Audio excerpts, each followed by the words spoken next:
Hello friends, welcome to my kitchen Tamil. நம்ம சேனல்ல இன்னைக்கு என்ன செய்ய போறோம்னு பாத்தீங்க திண்டுக்கல் தலப்பாக்கட்டு பிரியாணி தாங்க செய்ய போறோம். இந்த பிரியாணி பாத்தீங்கன்னா சீரக சம்பா ரைஸ்ல தான் செய்வாங்க. ஆனா நம்ம டிஃபரண்டா அந்த டைம் வந்து பாஸ்மதி ரைஸ்ல செஞ்சிருக்கோம். வாங்க இது எப்படி செய்யலாம்னு நம்ம பார்க்கலாம். ஃபர்ஸ்ட் நம்ம ரைஸ் எடுத்து ஊற வச்சிடலாம். ரைஸ் பாத்தீங்கன்னா நான் 3/4 கிலோ எடுத்துர்க்கேன். இது தண்ணி சேர்த்துட்டு ஒரு 20 நிமிஷம் நல்லா ஊறட்டும். அடுத்ததா நம்ம அரைக்க வேண்டிய பொருள் எல்லாம் எடுத்து அரைச்சிக்கலாம். அதுக்காக பூண்டு பல் வந்து ஒரு 40 பூண்டு பல் இருக்கு. அதுக்கு ஈக்குவலா இஞ்சி எடுத்துக்கங்க. வெங்காயம் வந்து 3, 2 பச்சை மிளகாய், கைப்பிடி அளவு புதினா, கைப்பிடி அளவு கொத்தமல்லி, 3 பெரிய வெங்காயம். இது எல்லாம் கொஞ்சமா தண்ணி சேர்த்து ஃபைன் பேஸ்டா இந்த மாதிரி அரைச்சி எடுத்து வச்சுக்கங்க. அடுத்ததா நம்ம அந்த மசாலா பொருள் அரைக்க போறோம். இதுல என்னென்னன்னு பாத்தீங்கன்னா பிரியாணி இலை 1, மிளகு ஒரு 5-6 எடுத்துக்கங்க. அது கூடவே 1/4 டீஸ்பூன் வந்து ஜீரகம், 1/4 டீஸ்பூன் சோம்பு, ஏலக்காய் 4, கல்பாசி கொஞ்சம், கிராம்பு, பட்டை இது எல்லாத்தையும் நம்ம மிக்ஸி ஜாரில் சேர்த்துட்டு அரைச்சிக்கலாம். இதை அரைக்கும் போது பார்த்தீங்கன்னா ரொம்ப நைஸாக வராது, கொஞ்சம் குறை தான் இருக்கும். இருந்தாலும் பரவாயில்ல, அரைச்சி எடுத்துக்குங்க. அவ்வளோதான், அரைச்சாச்சு. இதையும் ஒரு தனி பவுலில் எடுத்து வச்சுக்கோங்க. அடுத்ததாக நான் ஒரு 2 தக்காளி எடுத்து அதையும் பேஸ்ட் பண்ணிக்க போகிறேன். இப்போ தக்காளியும் பேஸ்ட் பண்ணியாச்சுங்க. இதை தனியாக எடுத்து நம்ம பவுலில் வச்சுக்கலாம். இப்போ நம்ம அரைக்க வேண்டிய பொருள் எல்லாமே அரைச்சாச்சு. அடுத்ததான் நம்ம தாளிப்பு ரெடி பண்ணிக்கலாம். அதுக்காக ஒரு 6 டேபிள் ஸ்பூன் அளவுக்கு எண்ணெய் ஊற்றிருக்கேன். எண்ணெய் கூடவே 2 டேபிள் ஸ்பூனும் நெய் ஊற்றிக்கலாம். நெய்யும் எண்ணெயும் நல்லா சூடானதும் நம்ம அரைச்சி வச்சுருக்க பேஸ்ட்டை இப்போ அதில் சேர்த்துடலாம். சேர்த்துட்டு பச்சை வாசம் போகிற அளவுக்கு நல்லா வதக்கி விட்டுக்கலாம். இந்த கலர் நல்லா சேஞ்ச் ஆகணும், அந்த அளவுக்கு நல்லா வதக்கிக்கணும். எந்த அளவுக்கு வதக்குறோமோ அந்த அளவுக்கு பிரியாணி நல்லா டேஸ்ட்டாக இருக்கும்.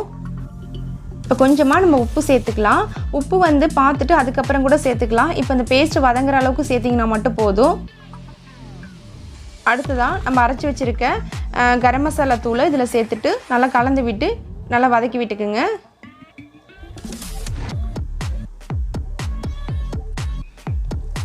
இப்போ பாருங்கள், நல்லா கலர் சேஞ்ச் ஆகி வந்துருச்சு, எண்ணெயும் நல்லா பிரிஞ்சு வந்துருச்சு. இந்த ஸ்டேஜில் நம்ம அரைச்சி வச்சுருக்க தக்காளியை இது கூட சேர்த்துடலாம். சேர்த்துட்டு இதையும் நல்லா பச்சை வாசம் போகிற அளவுக்கு நல்லா வதக்கிக்குங்க. இப்போ தக்காளி நல்லா வதங்கி வந்துருச்சுங்க. இந்த ஸ்டேஜில் 1/2 டேபிள் ஸ்பூன் மிளகாத்தூள், 1 டேபிள் ஸ்பூன் அளவுக்கு மல்லித்தூள் சேர்த்துட்டு மசாலா கூட நல்லா வதக்கிக்குங்க. ஒரு 2 மினிட்ஸ் வதங்கினா போதும். அடுத்ததான் நம்ம தயிர் வந்து ஒரு 50 ml சேர்த்துட்டு மிக்ஸ் பண்ணி விட்டுடுங்க இந்த மசாலா கூடவே. இப்போது பாருங்கள், நம்ம மசாலா எல்லாம் நல்லா எண்ணெய் பிரிஞ்சு வந்துருச்சு. இந்த ஸ்டேஜில் ஆல்ரெடி க்ளீன் பண்ணி வச்சுருக்க சிக்கனை இது கூட சேர்த்துலாம். சிக்கனோட அளவு பார்த்திங்கன்னா நான் 3/4 கிலோ எடுத்திருக்கேன். இந்த மசாலா கூடவே ஒரு 10 நிமிஷம் நல்லா குக் ஆகட்டும். அப்போ தான் நம்ம பிரியாணியோட சிக்கன் சாப்பிடும்போது நல்லா டேஸ்ட்டாக இருக்கும். சிக்கன் வந்து நல்லா ஆஃப் பாயில் ஆகிடுச்சு. இந்த ஸ்டேஜில் வந்து நம்ம தண்ணி சேர்த்துக்கலாம்.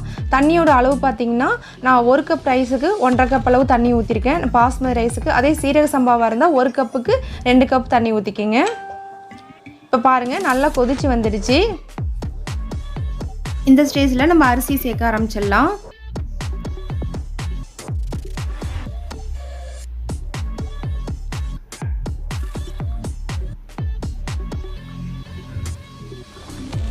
அரிசி சேர்த்ததுக்கப்புறம் லைட்டாக அந்த மசாலா கூட கலந்து விட்டுடுங்க. உடச்சிடாமல் லைட்டாக கலந்து விடுங்க. அடுத்ததாக நான் 1/2 லெமனை புளிஞ்சு ஊற்றிக்கிறேன். ஊற்றிட்டு கரண்டி வச்சு மறுபடியும் லைட்டாக கலந்து விட்டுக்குங்க.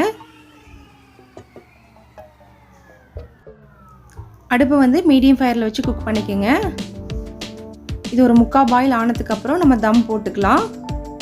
இப்போ பாருங்கள், தண்ணியெலாம் வற்றிடுச்சு. இந்த ஸ்டேஜில் நம்ம தம் போட்டால் கரெக்டாக இருக்கும். தண்ணி கொஞ்சம் மேலே இருக்கணும், கொஞ்சமாக மேலே இருந்தால் மட்டும் போதும். இப்போ நான் கரண்டியில் லைட்டாக உங்களுக்கு எடுத்து காமிக்கிறேன் பாருங்கள், அரிசி வந்து நல்லா 3/4 பாயில் ஆகிடுச்சு. இந்த ஸ்டேஜில் நம்ம மூடி போட்டுட்டு நம்ம தம் போட ஆரம்பிச்சிடலாம். அடுத்ததாக தம் போடுறதுக்கு தோசைக்கல்லை சூடு பண்ணிவிட்டு அடுப்பை வந்து சிம்மில் வச்சுட்டு இந்த பாத்திரத்துக்கு மேலே வைங்க. அது மேலே ஏர் போகாத அளவுக்கு ஏதாவது வெயிட்டான பொருள் வச்சுக்கலாம். நான் இஞ்சி பூண்டு வைக்கிற கல்லை வச்சுருக்கேன். ஒரு 10 நிமிஷம் அப்படியே இருக்கட்டும். இப்போ பாருங்கள், 10 நிமிஷம் ஆயிடுச்சு. நம்ம கல்லை எடுத்துட்டு நம்ம தம் ஓப்பன் பண்ணி பார்க்கலாம். இப்போ பாருங்கள், கொஞ்சம் கூட ரைஸ் உடையாமல் அப்படியே வந்திருக்கு.